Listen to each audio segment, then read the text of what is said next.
Bonjour à tous. Aujourd'hui, je vous propose un petit texte au niveau A2. Notre consigne nous demande: vous écrivez à un ami pour lui raconter vos difficultés dans votre apprentissage du français. Environ 80 mots. Donc, quel est l'objectif? Écrire à un ami. Qu'est-ce que vous allez écrire? Donc, vous allez raconter vos difficultés dans votre apprentissage du français spécifiquement. Combien de mots je dois écrire? Environ 80 mots. Je vous rappelle qu'un mot, c'est tout ce qu'il y a entre deux espaces en blanc. Ici, comme il s'agit d'environ 80 mots, je peux écrire un petit peu moins, 80 mots pile, ou un petit peu plus. Je vous recommande toujours maximum 10% de moins ou 10% de plus. Parce que sinon, un petit texte comme ça ne suffit pas. Un texte énorme, ça ne suffit pas non plus parce que là, vous ne montrez pas votre capacité de synthèse. On va commencer. Donc, on écrit à un ami. Normalement, si j'écris à un ami, je vais commencer pour le saluer. Donc, ici, je peux écrire salut. Et là, vous pouvez dire tout simplement salut, virgule. Vous pouvez écrire salut plus le prénom de votre ami, car c'est votre ami. Ou alors, vous pouvez dire par exemple salut, mon ami. Ici, le masculin, mais vous pouvez ajouter au féminin si c'est le cas. Salut mon ami, c'est une option. Ok? Si vous connaissez bien cet ami-là, bien évidemment, vous pouvez utiliser vraiment son prénom. Donc, quand on écrit à un ami, on espère qu'il va bien. Donc, on peut commencer par là. J'espère, n'oubliez pas l'accent grave, que tu vas bien. Très important, car ici, on a le verbe aller, et malgré le fait qu'il y en a que, on écrit au présent de l'indicatif. Donc, j'espère que tu vas bien. Pourquoi tu? Parce que c'est mon ami, donc je peux le tutoyer. Donc, j'espère que tu vas bien. Maintenant, je vais raconter mon problème. Comme il s'agit de mon ami, je peux continuer la phrase ici, tout après. Donc, moi, j'ai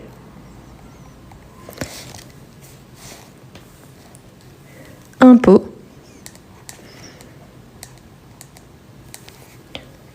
de mal. Un peu de mal, ça veut dire j'ai une certaine difficulté. Donc, on dit j'ai mal avec quelque chose. Ici, je suis en train de mesurer. Donc, j'ai un peu. Je pourrais dire j'ai trop mal à. Donc, mais ici, je suis en train de mesurer. Donc, un peu de mal avec mon apprentissage. Donc, ici, je reprends le mot qui a été donné dans ma consigne. Apprentissage. Attention, surtout à ça. Parce qu'ici, vous voyez que c'est un mot qu'il y a un double P et un double S. Ce sont des fautes qu'on ne peut pas se permettre. Une fois qu'on voit bien les mots-là, on peut faire des adaptations si nécessaire, mais sinon, on doit écrire tel quel. C'est le cas ici. Mon apprentissage. Apprentissage de quoi? Donc, mon apprentissage du français. Là, vraiment, je suis dans le sujet qui a été proposé par rapport à la consigne. Je peux ajouter un petit point ici pour ne pas faire des phrases trop longues. Je vous rappelle que c'est le niveau A2, donc des phrases plutôt courtes. S'il s'agit, par exemple, si c'est votre cas, si vous êtes au niveau A1, vraiment des phrases courtes, elles sont privilégiées. Si vous êtes au niveau B1 ou B2, vous pouvez ajouter beaucoup plus de détails. Donc, vous pouvez faire de périodes plus longues. Donc, je trouve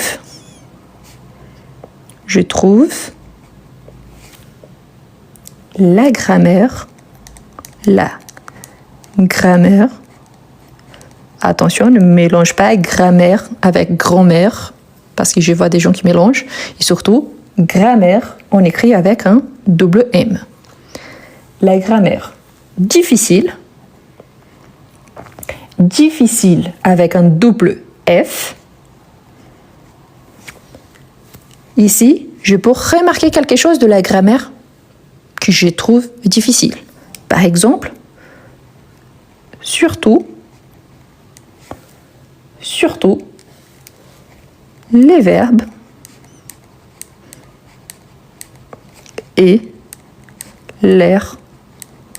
Pourquoi l'air? Parce qu'ici, je montre l'utilisation du possessif, donc par rapport à quelque chose. Mais ici, si je dis « et l'air conjugaison », ce qui est attendu par rapport au verbe.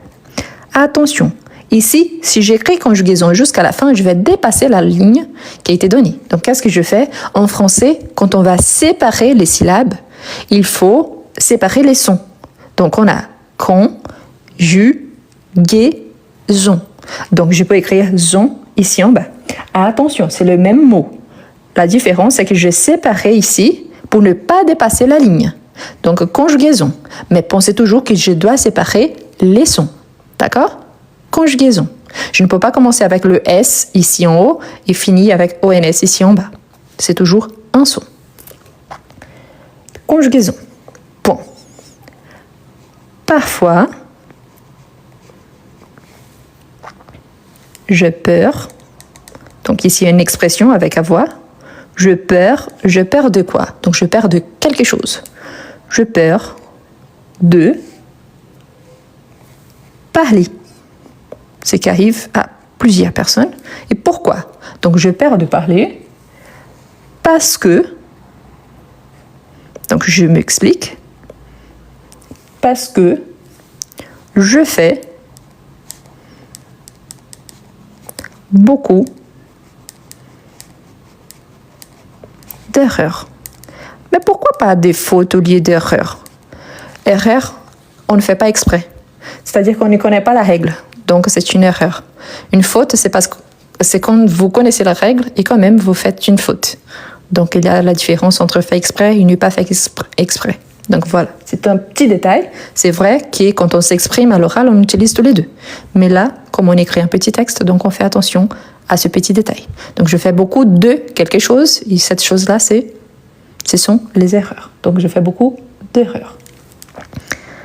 Là, je peux continuer parce que j'écris vraiment à mon ami. C'est un texte assez court. Je peux continuer, je n'ai pas besoin de commencer un deuxième paragraphe. Si vous êtes au niveau B1 ou B2, vous pouvez donner plus d'arguments. Donc là, vous pouvez commencer un nouveau paragraphe pour ajouter un argument de plus. Là, je continue. Donc, heureusement.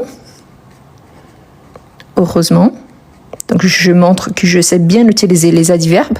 Donc, heureusement, mes cours de français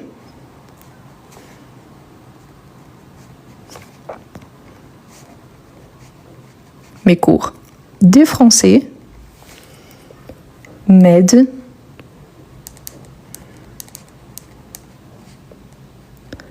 ici, je peux utiliser par exemple m'aide beaucoup.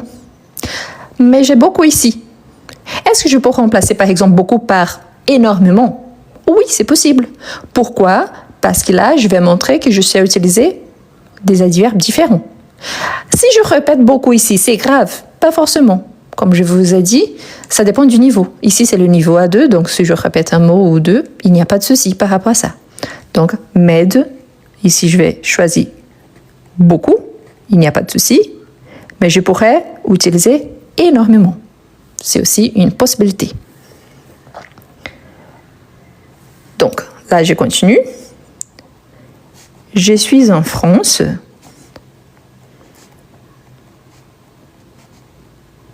Je suis en France. Attention, parce qu'ici, mon texte dit que c'est une personne qui a de difficultés par rapport à l'apprentissage du français.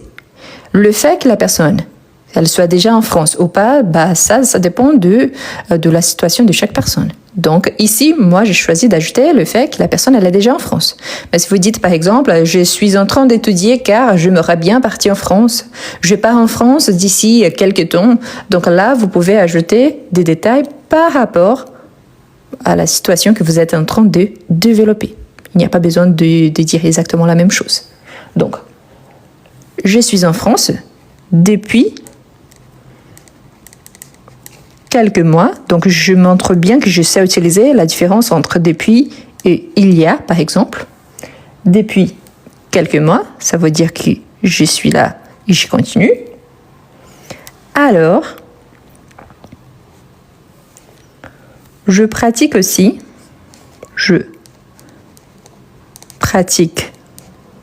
aussi, je pratique quoi? Si la personne est en train d'apprendre le français, elle pratique le français. Je pratique aussi en parlant. Donc ici, j'ai le gérondif, j'ajoute, parce qu'il y a donc une situation simultanée avec d'autres. Donc, les gérondifs, en parlant avec les gens. Ici, je peux ajouter une petite phrase justement pour illustrer le fait que ce soit difficile, mais quand même, je veux continuer. Donc là, je peux dire « Ce n'est pas facile ». Je vous rappelle que quand on s'exprime à l'oral, c'est très courant qu'on se prime le nez. C'est pas grave si je dis c'est pas facile. Mais là, quand on est en train de s'exprimer à l'oral. Ici, comme il s'agit d'un texte écrit, donc on va garder le nez normalement, il n'y a aucun souci. En fait, la règle nous dit d'utiliser ne plus pas. Le fait de le supprimer quand on parle, là, c'est un plus, c'est qu'on se permet grâce au fait qu'on est en train de parler. Donc, ce n'est pas facile, mais, donc une opposition, mais pourtant, donc, j'y vais continuer. Continuer quoi? Donc, continuer à progresser. Ici, attention, parce qu'il progresser, il y a un double S. À progresser. Ici, vous voyez que mon texte, il est bien structuré. Je présente, je parle à mon ami, je lui dis, j'espère qu'il va bien. Ensuite, je présente mon souci, le fait que j'ai des difficultés à apprendre le français, donc j'ai du mal avec ça. Quelle est la chose ou les choses qui me posent problème? Dans ces cas-là, la grammaire, surtout les verbes et les conjugaisons. Ensuite, c'est que j'ai peur, donc c'est qu'il trouve le plus difficile quand il essaye de parler et le pourquoi, donc j'explique. Et ensuite, il y a aussi un côté positif, le fait qu'il s'entraîne et la façon qu'il a trouvé ici, il fait des cours de français et en plus, il essaye de s'entraîner à l'oral quand il rencontre deux personnes. Donc là, j'ai bien structuré mon texte. Je peux le saluer pour dire au revoir. Donc, je peux dire tout simplement à bientôt. Et là, il y a deux choses qu'on peut faire. N'oubliez pas, quand il s'agit d'une évaluation officielle, on ne signe pas. Donc, vous voyez qu'ici, mon ami, je ne sais pas à qui je parle exactement. C'est un ami, mais qui, je ne sais pas. Et à la fin, je n'ai pas besoin de signer. Dans la vraie vie, bien évidemment, on peut dire ça, salut mon ami, je peux dire salut mon frère, salut ma sœur, on peut dire salut plus le prénom, salut Julie, salut Nicolas, et à la fin on signe parce que normalement quand on envoie un message, on signe. C'est obligatoire, non, mais on le fait quand même. Donc ça dépend aussi des moyens de communication, si vous utilisez, si vous envoyez un mail, si vous envoyez un message sur WhatsApp, sur Messenger, donc ça peut changer par SMS. Donc parfois on ne signe pas. Pourquoi? Parce que la personne a déjà les numéros enregistrés. Mais là, ce qui est intéressant, parce qu'on utilise une salutation au départ quand on commence notre texte et une petite salutation à la fin quand nous sommes en train de finir notre texte. Donc vous voyez qu'ici on a à peu près 75-76 mots. Le texte nous demande environ ça veut dire en moyenne, donc environ 80 mots, c'est bien selon la proposition. J'ai une salutation, je présente le problème et je dis aussi ce que je suis en train de faire afin d'améliorer et sortir de ces problèmes-là. Et en plus, je sais que je vais continuer à progresser. Pourquoi? Parce que je continue à apprendre toujours. Donc je continue, j'insiste, je persiste. D'accord? Vous voyez que ici, c'est juste une façon de faire ce texte-là. Parfois, on trouve des façons plus simples, parfois des façons plus difficiles. Peut-être vous avez déjà vécu une expérience telle quelle, peut-être pas, mais voilà. Je vous rappelle que chaque personne pense différemment, donc si vous pensez différemment, je vous encourage à faire aussi votre texte, c'est une façon de vous entraîner. Si vous êtes au niveau A1, pensez à utiliser des phrases assez courtes, comme ça on évite les erreurs. Si vous êtes au niveau B1 ou B2 ou plus, donc essayez d'ajouter plus de détails. votre arrivée en France, si vous allez partir en France ou dans un pays francophone, pourquoi, ce qui vous a motivé à apprendre le français, si vous avez déjà essayé d'autres méthodes afin d'apprendre le français, donc vous pouvez ajouter d'autres difficultés également. Donc vous allez développer vos arguments et vos réponses. D'accord ? Surtout pour les personnes qui ont beaucoup de difficultés avec la production écrite, plus spécifiquement avec la partie de production écrite pour faire des rédactions. Moi, j'ai un petit e-book qui s'appelle « Comment mieux écrire en français ». C'est très important de remarquer qu'il ne s'agit pas des astuces de grammaire. Il s'agit d'un e-book pour les gens qui veulent développer cette partie de production écrite. Donc, il y a énormément d'explications. C'est un e-book en français. Et ensuite, il y a énormément de propositions en allant du niveau A1 jusqu'au niveau B2 ou plus. C'est important de remarquer aussi que c'est un e-book, c'est un livre numérique. Ah, mais pourquoi ? Le travail pour faire un livre, format papier, et au format numérique, c'est exactement le même. La différence, c'est que au format papier, c'est beaucoup plus cher. Donc, c'est un e-book qui est disponible. Vous allez trouver le lien, soit dans la description de mes vidéos sur YouTube, soit sur mon profil, sur mes réseaux sociaux. Donc, si vous allez sur mon profil, il y a un lien.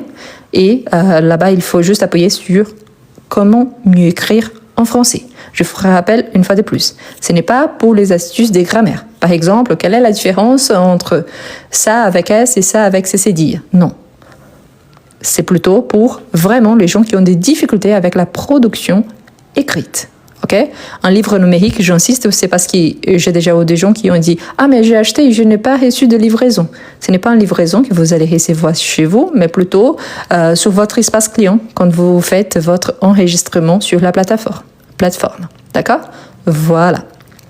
Pour tous qui sont là jusqu'à présent, donc merci beaucoup de m'avoir accompagné.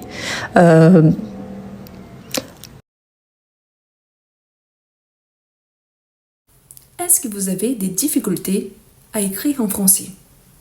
Est-ce que vous êtes capable de comprendre, mais vous n'arrivez pas à bien écrire ? Vous êtes capable de lire en français, mais vous avez du mal à développer un petit texte. Je vous présente Comment mieux écrire en français ? Un livre conçu pour vous, quelqu'un qui aimerait bien écrire en français. Le livre présente 11 unités, parmi lesquelles vous retrouverez toujours des astuces précieuses pour améliorer votre niveau. À chaque fois, vous aurez des explications suivies des exemples et des suggestions de lecture. Et en plus, à chaque fois, il y a un exercice au niveau débutant, en fait plusieurs exercices, suivis des exercices au niveau intermédiaire. Ce qui vous permettra, si vous êtes débutant, d'avancer, et si vous êtes intermédiaire, pas seulement d'avancer, mais aussi de réviser. Voilà les liens pour acquérir votre livre. Vous pouvez copier-coller sur votre page de recherche et vous pouvez le trouver aussi dans le premier commentaire et dans la description de cette vidéo.